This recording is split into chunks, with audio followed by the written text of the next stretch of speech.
जय हिमालय जय भारत। हिमालय लोग यूट्यूब चैनल में आपका स्वागत है और मैं हूं जर्नलिस्ट डॉक्टर हरीश चंद्र लखेड़ा। हिमाचल और उत्तराखंड दोनों पहाड़ी राज्य हैं, पड़ोसी राज्य हैं, दोनों देवभूमि कहे जाते हैं, लेकिन इनकी संस्कृति के में फ़र्क क्या है, एक वीडियो इस पर पहले दे चुका हूं। अगली वीडियो जो ये आ रही है इसमें मैं जो बताने जा रहा हूं, उससे पहले आपसे अनुरोध है कि हिमालय सभ्यता पर केंद्रित इस हिमालय लोग चैनल को सब्सक्राइब अवश्य कर दीजिए। तो बात करते हैं फिर हिमाचल उत्तराखंड में फ़र्क क्या है। हिमाचल में भूमि कानून, जैसे मैंने पहली वीडियो में बताया क्या दोनों में प्रावधान है वो मैंने बता चुका हूँ और एक बार फिर कह देता हूँ कि उत्तराखंड में कोई भी व्यक्ति गांव की ज़मीन को भी 12.5 एकड़ तक खरीद सकता है और पति पत्नी हो बच्चों को मिला लें तो वो 12.5 मल्टीप्लाई कर लीजिए, उतना ही खरीद सकते हैं, कोई रोक टोक नहीं है। हिमालय के इंटीरियर इलाकों में आप खरीदिए, ग्लेशियर को तबाह कर दीजिए, खरीद लीजिए, ये कुछ नहीं कोई करने वाला। लेकिन हिमाचल में कोई भी खेती की ज़मीन को बाहरी व्यक्ति खरीद नहीं सकता है।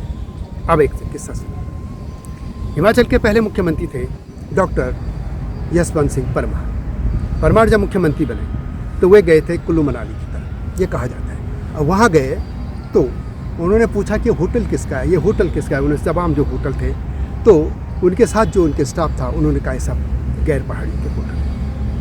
तो उन्होंने सोचा अरे यार ऐसा रह गया तो फिर तो पहाड़ी तो यहाँ हमेशा बहराई बन के रह जाएगा।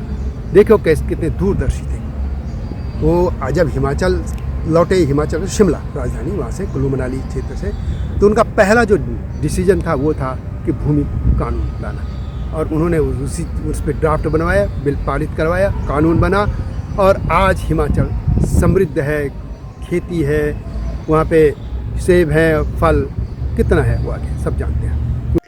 हिमाचल के मुख्यमंत्री डॉक्टर यशवंत सिंह परमार के समय में 1972 में हिमाचल में भूमि की खरीद फरोख्त को लेकर कठोर कानून बनाया गया था। हिमाचल का यह सौभाग्य था कि उसे डॉक्टर परमार के बाद शांता कुमार हों या वीरभद्र सिंह जैसे मुख्यमंत्री थे। हिमाचल के नेताओं की यह दूरदर्शिता थी। तब हिमाचल आज की तरह संपन्न नहीं था। नेताओं को भय था कि कहीं हिमाचल के लोग बाहरी लोगों को अपनी जमीन न बेच दें, इससे वे भूमिहीन हो जाएंगे। भूमिहीन होने का अर्थ है कि अपनी संस्कृति और सभ्यता को भी खो देना। इसलिए कांग्रेस शासन में हिमाचल के प्रथम मुख्यमंत्री डॉक्टर यशवंत सिंह परमार यह कानून लेकर आए थे और फिर इसे बदला नहीं गया। हिमाचल में संविधान का अनुच्छेद 371 लागू है। इसके तहत हिमाचल प्रदेश के बाहर के व्यक्ति वहाँ कृषि की भूमि नहीं खरीद सकते हैं। हिमाचल भूमि सुधार कानून 1972 के तहत प्रदेश में बाहरी लोग कृषि भूमि नहीं खरीद सकते, अर्थात गैर हिमाचली नागरिक को वहाँ भूमि खरीदने की अनुमति नहीं है। व्यावसायिक प्रयोग के लिए भूमि को किराए पर लिया जा सकता है। इससे साफ है कि हिमाचल प्रदेश में बाहरी लोग जमीन नहीं खरीद सकते हैं। यहाँ तक कि गैर कृषक हिमाचली भी वहाँ कृषि योग्य जमीन नहीं खरीद सकते हैं, भले ही उनके पास हिमाचल का राशन कार्ड क्यों न हो। हिमाचल प्रदेश में जमीन खरीदने के लिए सरकार से विशेष अनुमति लेनी पड़ती है। कृषि के लिए वही व्यक्ति जमीन ले सकता है जिसका वहाँ कोई रिहायशी प्लॉट हो। हालांकि भारतीय जनता पार्टी की सरकार ने 2007 में वहाँ की धारा 118 में संशोधन कर दिया। इसके तहत हिमाचल में 15 साल से रह रहे बाहरी लोगों को भूमि खरीदने की अनुमति दे दी गई।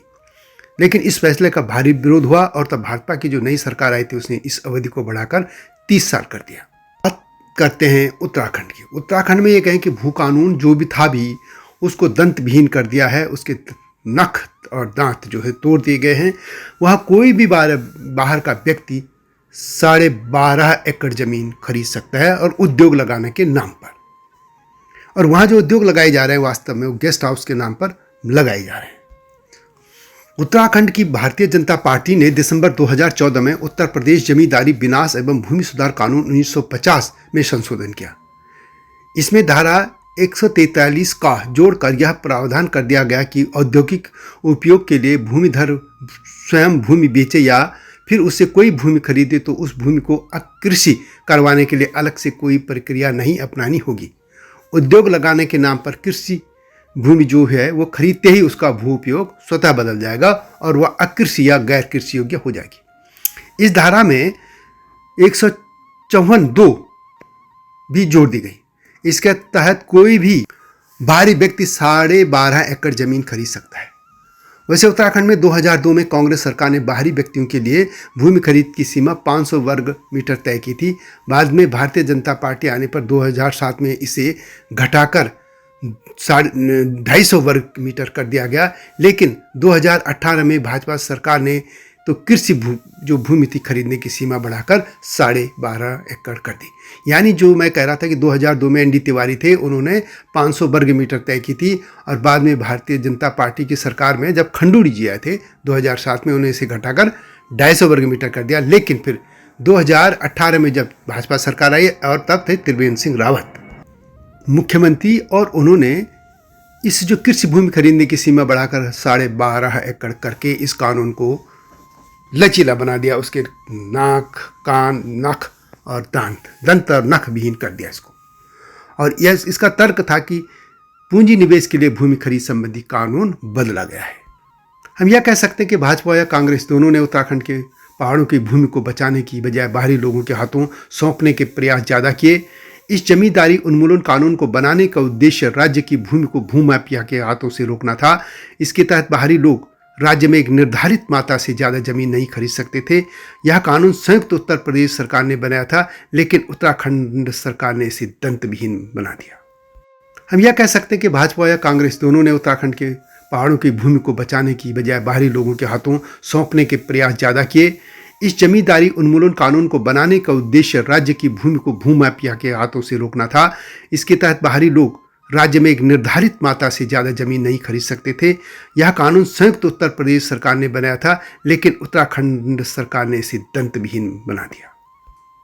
अब उत्तराखंड के लोगों की समझ में नहीं आ रहा है कि जिन उद्देश्यों की प्राप्ति के लिए यह राज्य उत्तराखंड बनाया गया था, उत्तराखंड राज्य आंदोलन हुआ था, उसमें उनकी थी कि उनकी अपनी संस्कृति को बचाना था, भूमि बचानी थी, अपनी माटी, जल, जंगल, जमीन सभी बचाने थे। लेकिन यहाँ तो नेता ही वहाँ की ज़मीन को बेचने में लग गए हैं, और जब ज़मीन नहीं रहेगी तो संस्कृति कैसे बचेगी। और इसलिए उत्तराखंड में मांग हो रही है, कुछ पिछले दिनों हुई थी और वो भी अब ठप हो गई है, कि हिमाचल की तर्ज पर भू कानून बनाया जाए। लेकिन कैसे होगा, सभी लोग तो चुप हो गए हैं।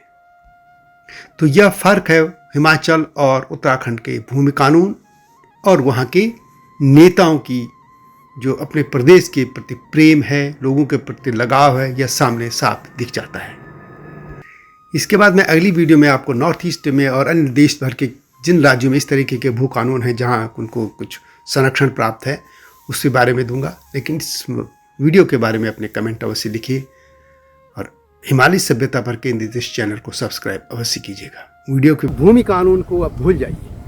भूमि कानून अब कुछ नहीं होने वाला है, ऐसे ही मरते रहना है। यदि आपको बहुत बड़ा आंदोलन करना होगा तब हो पाएगा, अदरवाइज न भारतीय जनता पार्टी करेगी न कांग्रेस करेगी, क्योंकि